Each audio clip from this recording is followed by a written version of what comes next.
merci aux membres de la réunion de préparation, de l'équipe de préparation de cette séance de la SOP de m'avoir proposé de venir vous parler ce matin et cet après-midi d'ailleurs.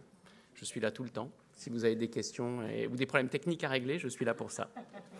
Donc aujourd'hui, en effet, ce matin, on va aborder la gestion des espaces interdentaires d'un point de vue un petit peu plus clinique que ce qu'on a vu ce matin, avant la pause. On va parler ce matin des secteurs postérieurs. On va essayer de suivre le gradient thérapeutique en commençant par la gestion des espaces interdentaires dans les techniques d'odontologie restauratrice, puis en parlant de prothèses, dentoportées et enfin implantoportées quand David sera revenu. On l'attend impatiemment.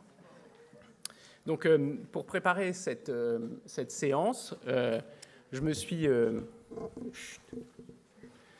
rappelé de mes débuts à la SOP. En fait, j'ai été pour la première fois convié à la SOP il y a à peu près une vingtaine d'années. C'était en 2004, je pense. Et c'est Alain Trévelot qui m'avait proposé de rejoindre l'équipe avec laquelle il encadrait les TP de préparation en prothèse fixée.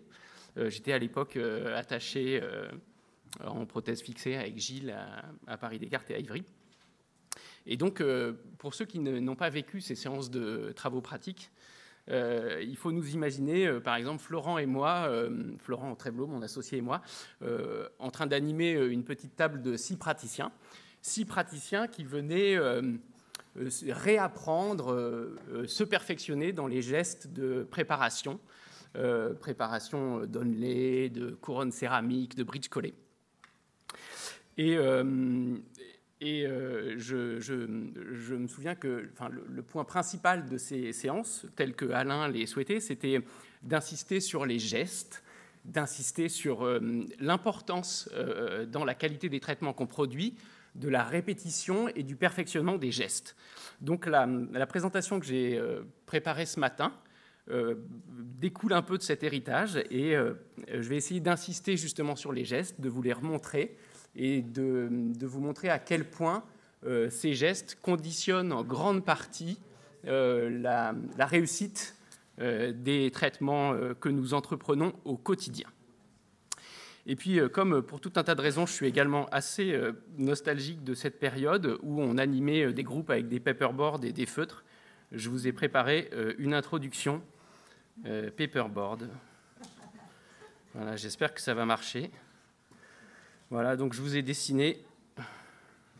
C'était notre activité principale pédagogique avec Florent à ce moment-là. On faisait des dessins. Donc voici une dent. Je pense que vous avez reconnu.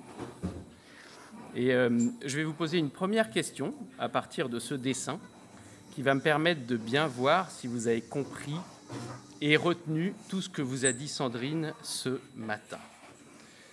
Donc, voilà ce schéma d'une dent. C'est une question à laquelle vous devriez peut-être mieux répondre qu'aux questions de ce matin. Vous voyez, j'ai séparé la hauteur coronaire en 3 tiers. Le tiers occlusal, le tiers moyen et le tiers cervical. Choisissez le chiffre qui correspond à la surface de contact proximale. Et donc, vous devez directement toucher sur la zone... Waouh!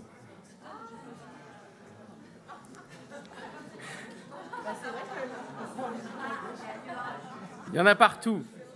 Vous ne pouvez plus voter. Bon, la bonne réponse, c'était le 2.